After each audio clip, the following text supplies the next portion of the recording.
es del PIUBAT, del Programa Interdisciplinario de la Universidad de Buenos Aires, para que dé la presentación a la próxima ponencia. Muchas gracias. Muchas gracias, Muchas gracias, Antonio. Antonio. Hay un eco ahí Hay por un ahí, eco ahí Antonio. por ahí, Antonio. Ahora sí. Bueno, muchas gracias entonces. Vamos a presentar al próximo orador, que es ni más ni menos que Miguel Ángel Lobosco. Nos va a hablar sobre movilidad urbana en parques industriales, cargas y pasajeros. Así que, Miguel, cuando vos dispongas, adelante con la presentación. Bueno, muchas gracias. Les voy a compartir.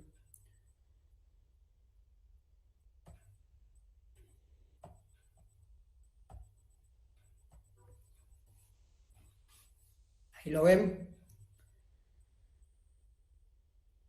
Impecable.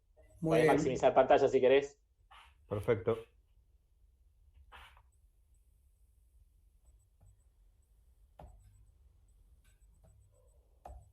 Bueno, entonces, arrancamos con este tema que es la movilidad urbana en parques industriales y vamos a ver un poco cómo esto va a tocar algunos puntos de algunas de las ponencias anteriores que ya fuimos viendo.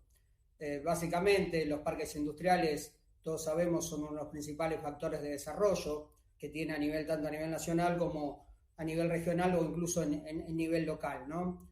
Pero como veíamos acá, no pueden estar fuera de un proceso de urbanización integral, en donde esté incluida también todo lo que tiene que ver la movilidad, la infraestructura vial y de transporte, y que tiene que estar dentro de una planificación territorial para cumplir estas condiciones que algunos dentro ya fueron hablando en las distintas ponencias de lo que es la sustentabilidad, el uso del suelo, justamente la movilidad urbana y, como mencionaba también Eva, agregándole todo lo que tiene que ver con la igualdad de género.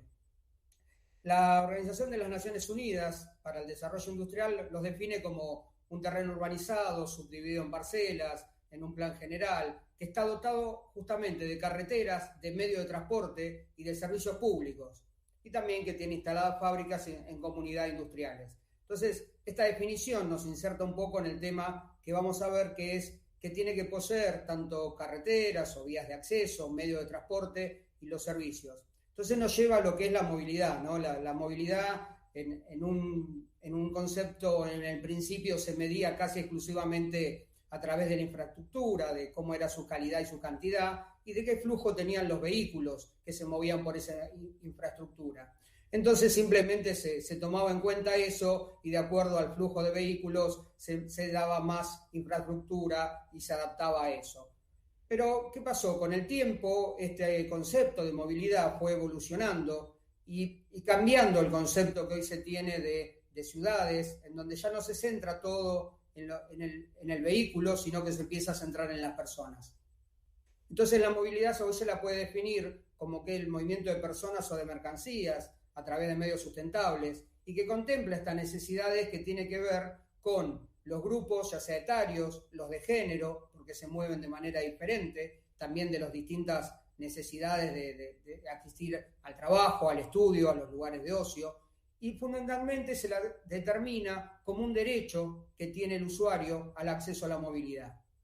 Cuando se desarrolla en estas ciudades, que es donde fundamentalmente hoy nos movemos, se toma el nombre de movilidad urbana. ¿Y qué pasa cuando vamos a estas ciudades, ¿no? ¿Cuáles son las problemáticas que hoy presentan las ciudades?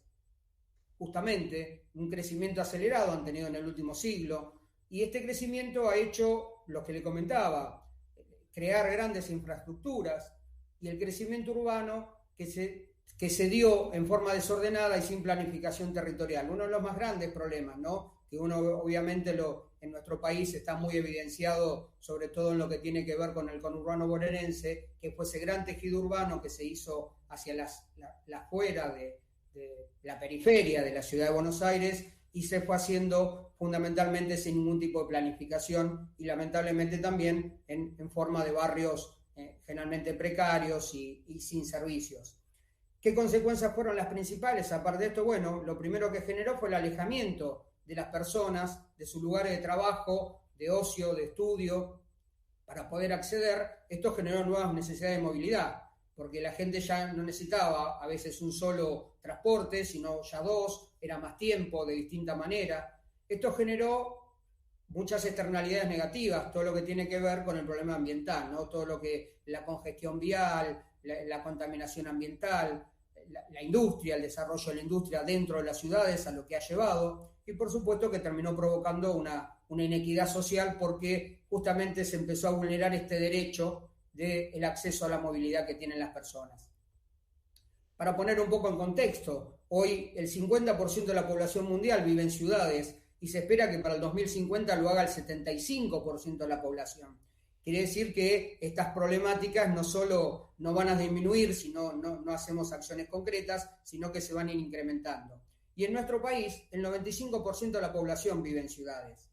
Y estas ciudades representan, a nivel de lo que tiene que ver con el medio ambiente, entre un 60 y un 80% del consumo de energía y el 75% de las emisiones de carbono. Entonces, esta movilidad urbana llevó a un concepto mayor, que es el de movilidad urbana sostenible, que tiene un enfoque, como les decía, ya no en el vehículo privado, sino en los peatones. Entonces está enfocada en fomentar justamente esa equidad social para permitir no vulnerar ese derecho de acceso, en que integrar a las personas en los lugares donde hay tránsito, a la conservación del medio ambiente, el desarrollo de medios de transporte que sean más sustentables, más adecuados, más ecológicos, y por supuesto tener un desarrollo económico pero que sea sustentable. Entonces, esta pirámide de movilidad urbana en cuanto a prioridades se la puede ver ahí, que es la prioridad la tiene el peatón, luego sigue los modos no motorizados, ya sea la bicicleta o algunos otros como hay ahora eléctricos, luego el transporte público y finalmente recién integran los autos. Bueno, acá les muestro algo. Héctor recién en su exponencia nos mostraba algo muy parecido, ¿no? Lo que hablaba del triple impacto, justamente el desarrollo sostenible, ¿no? En esto de tener las tres patas fundamentales que son lo social, lo económico y lo medioambiental, que van a este desarrollo sostenible. Por eso les decía cómo uno con la logística y la movilidad va tocando puntos en común para las distintas cosas.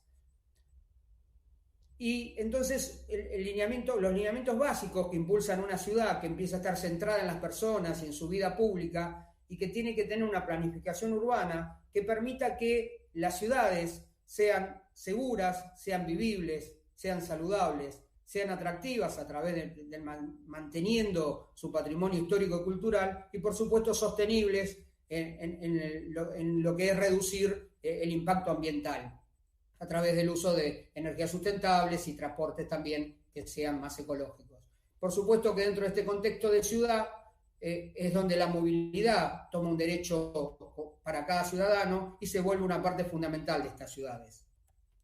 ¿Cuáles son este sistema sustentable que hoy vemos frente a aquel tradicional? ¿Qué es lo más destacado que tiene? Bueno, lo que se hace es priorizar las acciones a largo plazo, ya no se piensa en la solución simplemente inmediata, no en solucionar un problema en ahora sin pensar en cómo puede afectar mañana, sino que se hace una acción a largo plazo, se hacen a corto, mediano y a largo plazo con planificación, se hace de manera multidisciplinaria, que esto es lo importante, ¿no? Acá en esta misma mesa que tenemos, fíjense cómo desde la logística, desde lo empresarial, incluso desde el género, desde lo que tiene que ver también con salud, o sea, se hace todo desde una manera íntegra y global, de un pensamiento más global, ¿no? De una mirada en donde todos los sectores están involucrados y las soluciones salen a partir de una mirada en conjunto. Y por supuesto que participativa, porque cuando uno lleva esto al ciudadano y piensa en que esta ciudad justamente está centrada en la persona, en su entorno, en cómo impacta la actividad humana, ¿no?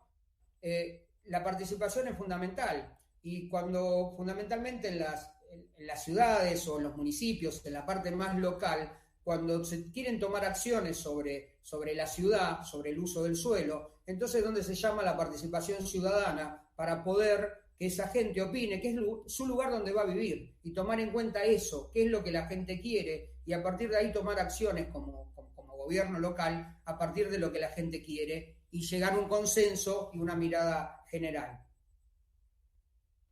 Si hablamos de movilidad, ¿qué basa la sostenibilidad? ¿Qué acciones tiene para dentro de la movilidad? Bueno, en el caso de transporte de pasajeros, lo primero que se trata de hacer es desalentar el uso del transporte privado, ¿no? fomentando justamente el uso del transporte público y del transporte no motorizado. Y en el caso del transporte de cargas, es tratar de utilizar un modo de transporte que sea más eficiente en cada movimiento. Uno en la ciudad, nosotros tenemos una matriz de carga fundamentalmente basada en el transporte automotor, o sea, en el uso de camiones. Eso a nivel más general debería ir cambiando y llevar a transportes más eficientes como el ferroviario o en los lugares, en las regiones donde se puede a través del transporte fluvial. Pero si uno habla de los parques industriales, que sigue llegando fundamentalmente el camión, por ahí hay que buscar en los que se pueda acceder en algunas provincias. Si se accede con el tren, sería bueno lograr los accesos hacia el tren y que el camión funcione en tramos mucho más cortos, donde es más eficiente, o llevar por ahí a transportes eléctricos. Hoy los camiones, hay una nueva que se está empezando a implementar, que es lo que se llama bitrenes, que es un camión mucho más grande, que por supuesto al transportar mucha mayor carga reduce las emisiones de carbono en una gran medida. Y por supuesto tener corredores viales exclusivos para el uso del transporte de carga. Esto hay dos ejemplos muy claros, que son uno el Paseo del Bajo, que se realizó en la Ciudad de Buenos Aires, en donde todo el corredor de norte a sur toda la carga pasa por ahí, incluso el acceso al puerto de Buenos Aires. Y otro es la circunvalación de Rosario, ¿no? Donde el Gran Rosario tiene el afluente muy grande de camiones para la temporada de cosecha de granos, y bueno, se hizo un corredor que pasa por la periferia de la ciudad de Rosario y evitó todo el ingreso a la ciudad y a toda la parte urbana.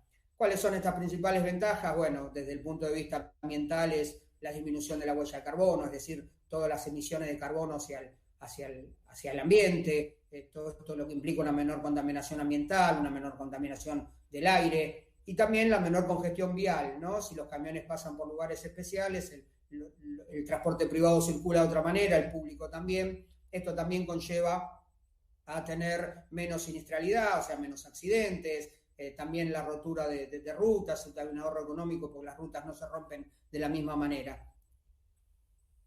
Entonces, las principales problemáticas también llevadas, estas que son como de ciudad, también se llevan a los parques industriales, ¿no? Y acá hay que tomar en cuenta cuando un parque industrial ya está instalado o cuando se va a instalar como nuevo. Como nuevo sería lo ideal, llevarlo a tener este tipo de acciones ya antes, y si está instalado, ver cómo se puede ir migrando a eliminar estas problemáticas.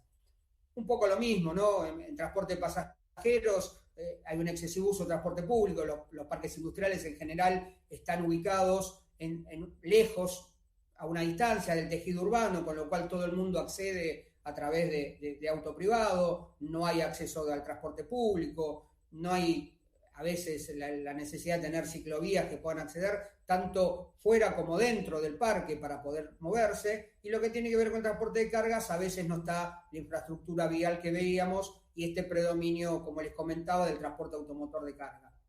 ¿Cuáles serían algunas de estas acciones que se pueden desarrollar? Bueno, en pasajeros, en la medida que se pueda, es la accesibilidad al transporte público, ¿no? Ya sea desarrollando nuevas líneas de colectivos, los nuevos recorridos o una extensión de estos recorridos que ya existen en los parques que puedan estar más cerca del tejido urbano.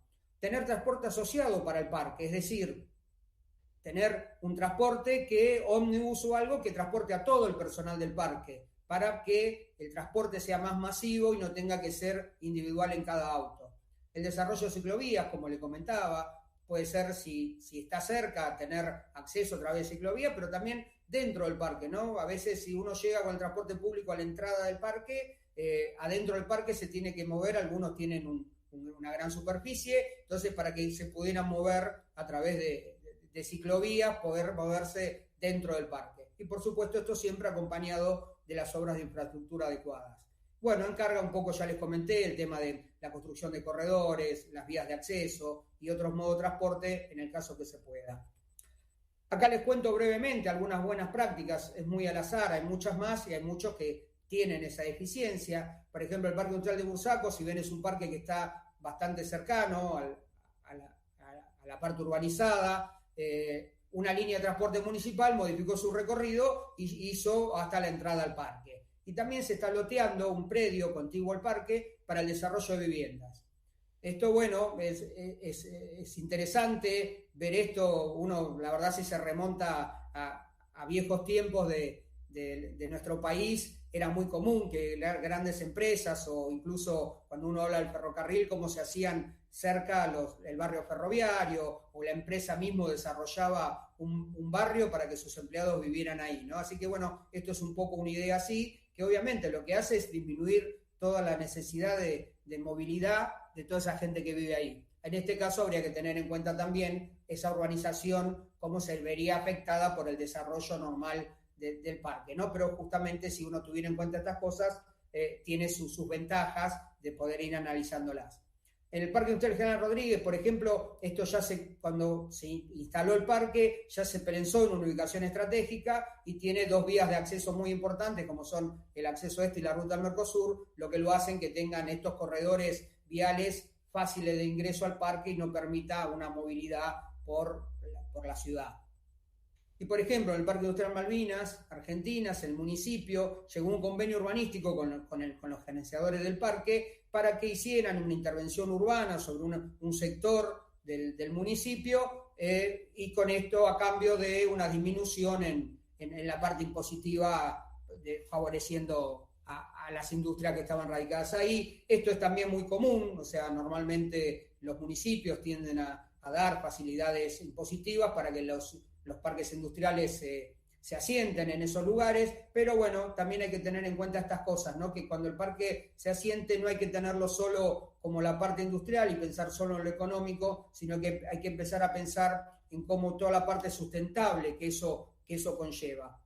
En este sentido, la Organización de las Naciones Unidas para el Desarrollo Industrial ha lanzado una serie de iniciativas ya desde el año 2000 de parques ecoindustriales, ¿no? Esta organización fundamentalmente lo que hace es desarrollar el desarrollo inclusivo y sostenible. Entonces ha ido teniendo algunas experiencias piloto en algunos países que tienen economías en desarrollo y emergentes. Acá vemos algunos en Colombia, Perú, Sudáfrica, instalando este tipo de parques. ¿Qué son este tipo de parques? ¿A qué apuntan? Bueno, a una comunidad de empresas de manufactura y servicios, están todos en una propiedad común, buscan mejorar el desempeño tanto ambiental, económico y social, y a través de la colaboración en la gestión de asuntos ambientales y de recursos. Y acá voy un poco, primero, que vean en el gráfico un poco, en un momento hay un ómnibus como que abastece a las distintas industrias, lo que yo les decía recién, ¿no? El transporte asociado en el parque para que la movilidad de las personas pueda ser la menor posible. Y después en este caso también muestra lo que tiene que ver las sinergias industriales, ¿no? Esta cooperación entre las industrias y también con el distrito a nivel local o a nivel provincial. Y esto es un poco lo que antes comentaba Héctor, ¿no? Porque esto conlleva la utilización de mejores materias primas y la optimización también en el desecho de residuos. Todo lo que tiene que ver con la reutilización, si se hace en forma conjunta entre todo el parque, hay mayor reutilización, mayor reciclaje y menor cantidad de residuos que finalmente se depositan a un tratamiento final. Esto por eso yo lo comparaba con lo que recién Héctor comentaba en cuanto puntualmente a los residuos o a los aparatos eléctricos, pero bueno, esto tiene que ver como concepto, empiezan a hacer esto, a impulsar que los parques se manejen también de esta manera.